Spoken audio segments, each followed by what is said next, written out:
Olá, estamos aqui com mais um vídeo do projeto Discípulos de Feynman e aqui a gente vai resolver alguns exemplos para explicar aqui, mostrar como que funciona o multinômio, tudo bem? Então, como eu havia mencionado no vídeo passado, que falava um pouco da teoria e do que você precisaria, geralmente a gente não está interessado em todo o desenvolvimento, em toda a expansão, mas sim em apenas alguns termos. Então, por exemplo, nesse exemplo aqui, eu quero saber quem que é o coeficiente que acompanha o x elevado à oitava nessa expansão aqui, ó, 1 mais x ao quadrado mais x ao cubo, tudo isso elevado ao cubo, tudo bem? Então, primeiramente, a gente vai começar considerando aqui os expoentes que vão aparecer em cima de cada um desses termos, né? A gente vai chamar de A1, A2 e A3. E qual que é a condição que a gente tem sobre eles, que é bastante importante? Eles pertencem aos inteiros positivos. Aliás, não negativos, né? Eu não sei como escrever isso aqui, mas isso aqui mais o zero. Pronto. Mais o zero. Essa notação está completamente errada, mas enfim. E beleza. E da aula passada a gente viu, então, que o termo geral disso daqui, né? O termo geral, ele vai ser da seguinte forma. A gente vai pegar o n, que é o expoentezão aqui, ó. N fatorial, ou seja, 3 fatorial, dividido por A1 fatorial, A2 fatorial e A3 fatorial. E cada um desses números aqui multiplicados e elevados aos seus próprios expoentes. Então, por exemplo, a gente tem aqui o 1 elevado a 1 vezes o x ao quadrado elevado a 2 vezes o x ao cubo elevado a 3. E quando você resolver isso aqui, você fizer essa continha, você vai obter aqui, né? Embaixo continua a mesma coisa. Os fatoriais aqui. E em cima, 3 fatorial, que vai dar 6. E aqui percebe, ó, o 1 elevado a 1, 1 elevado a qualquer coisa é 1, né? Então isso aqui simplesmente some aqui no produto. X elevado a 2 vezes x elevado a 3 a 3. Ou seja, a gente vai ter aqui, ó, x elevado a 2 mais 3 a 3. Tranquilo? A gente vai ter essa expressão aqui. E agora sim, a gente quer que isso daqui seja x elevado à oitava. Então a gente já tem algumas condições, né?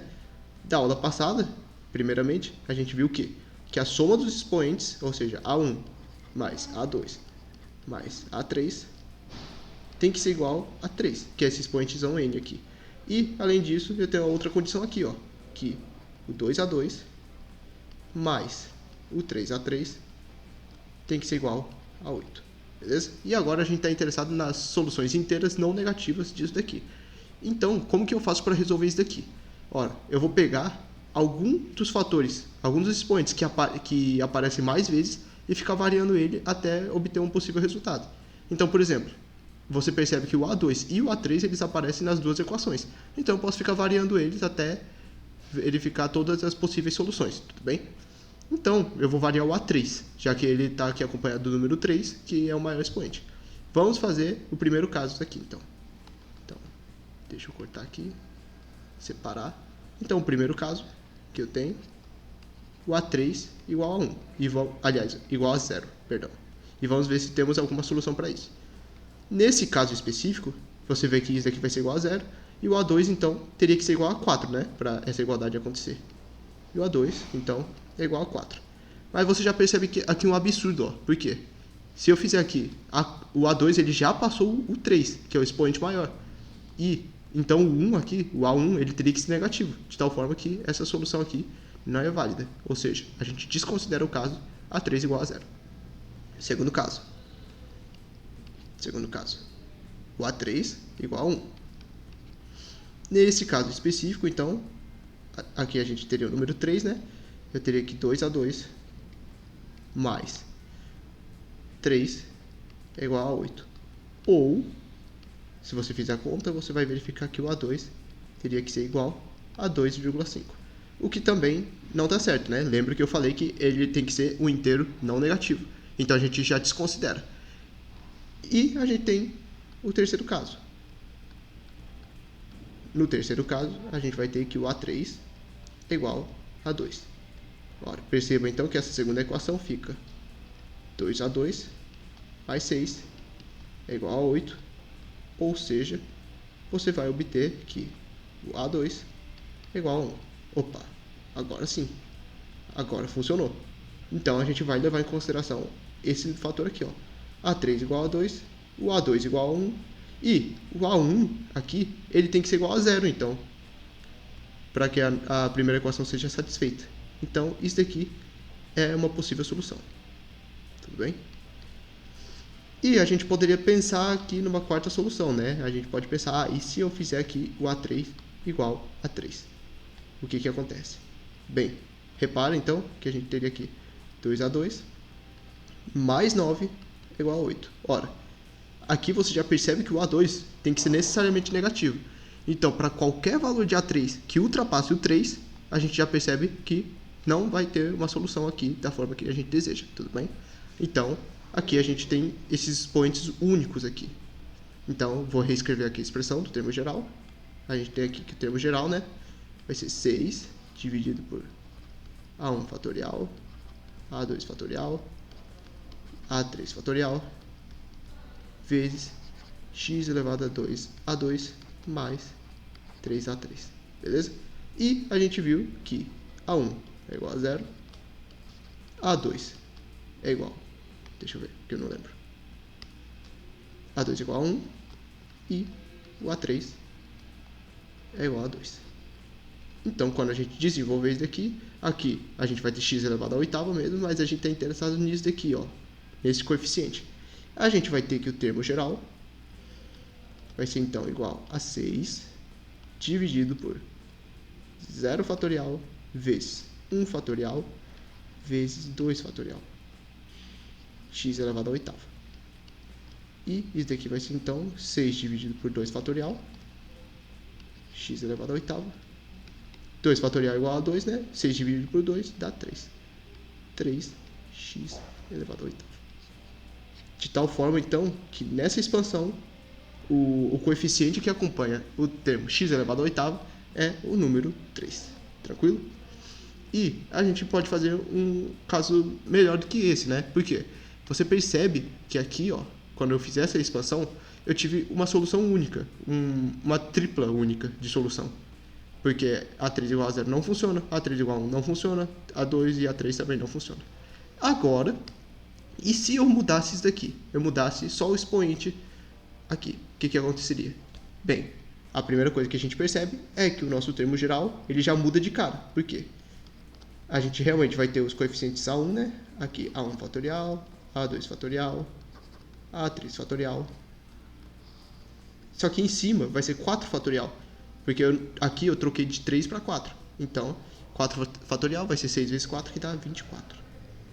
24 vezes. E se você fizer lá o desenvolvimento, você vai obter aqui exatamente a mesma coisa. 2A1, aliás, 2A2, perdão, mais 3A3. Tranquilo? E aqui a gente tem a seguinte condição. A gente quer que aconteça o seguinte. A soma dos expoentes, né? A1 mais A2 mais A3, isso daqui seja igual a 4. E eu também quero que 2A2 mais 3A3, 2A2 mais 3A3, seja igual a 8. Beleza? E aqui a gente vai prosseguir da mesma maneira. Como? A gente vai pegar um dos expoentes, pode ser qualquer um desses dois aqui, ó, é o que tem mais informações. Então, por exemplo, eu tenho duas equações, então obviamente eu vou escolher os expoentes que aparecem em mais equações possíveis, que vai estar mais amarrado às condições. Eu vou escolher aqui o A3, de novo. Então, vamos considerar primeiro o caso A3 igual a 0. Nesse caso específico, eu tenho que o A2 tem que ser igual a 4 pela segunda equação. E a soma dos expoentes aqui tem que ser igual a 0. Ou tem que ser igual a 4, perdão. Então, eu vou ter que o A1 é igual a 0. Ora, perceba então que a gente tinha desconsiderado antes essa solução, porque o A2 ele tinha que ser menor ou igual a 3, mas agora eu posso considerar. Por quê? Agora ele tem que ser menor ou igual a 4, por causa do meu expoente novo. Beleza? Então, se eu fizer A3 igual a 1, o que é que eu vou obter? A3 igual a 1, então isso aqui vira 3, eu vou ter que o A2 é igual a 2,5. Isso aqui continua inválido, porque os expoentes têm que ser números inteiros, não negativos. A terceira é exatamente a que a gente já tinha visto antes, né? Se a gente fizer isso aqui igual a 2, então você vai obter que o A2 é igual a 1 e automaticamente igual a 1 tem que ser igual a 1. Basta ver que isso daqui obedece à primeira equação também, ó, em que o somatório dos expoentes tem que ser igual a 4. Tá bem? Então, isso daqui é outra solução. E eu tenho a quarta possibilidade, que é quando começa a falhar aqui, ó. Por quê? Porque se eu escolher um número maior ou igual a 3, pro A3, o que acontece? Eu vou ter que o A2 vai ser menor do que 0. Tudo bem? Então, a partir desse número aqui, a gente já começa a desconsiderar todos os casos. Então, diferente do meu primeiro exemplo, agora eu tenho duas soluções possíveis, né? Duas triplas de soluções. Então, o que eu vou fazer? Eu vou calcular o termo geral para cada uma dessas soluções e, ao final, somar cada uma delas. Então, por exemplo, no primeiro caso, para a primeira tripla de soluções, o que eu vou ter? Eu vou ter que o T1 vai ser 24. Aliás, aqui, nesse primeiro caso, a gente tem 0, 4 e 0, né? Então, o A1 é igual a 0, 0 fatorial. A2 é igual a 4, então 4 fatorial. E aqui o A3 é igual a 0 também, 0 fatorial. Vezes x elevado à oitava. Isso daqui vai ser igual a 24, 0 fatorial 1 e 4 fatorial é 24. Então 24 sobre 24, x elevado à oitava. E isso daqui vai ser igual a 1 vezes x elevado à oitava. Tranquilo? Isso daqui é para a minha primeira tripla de solução.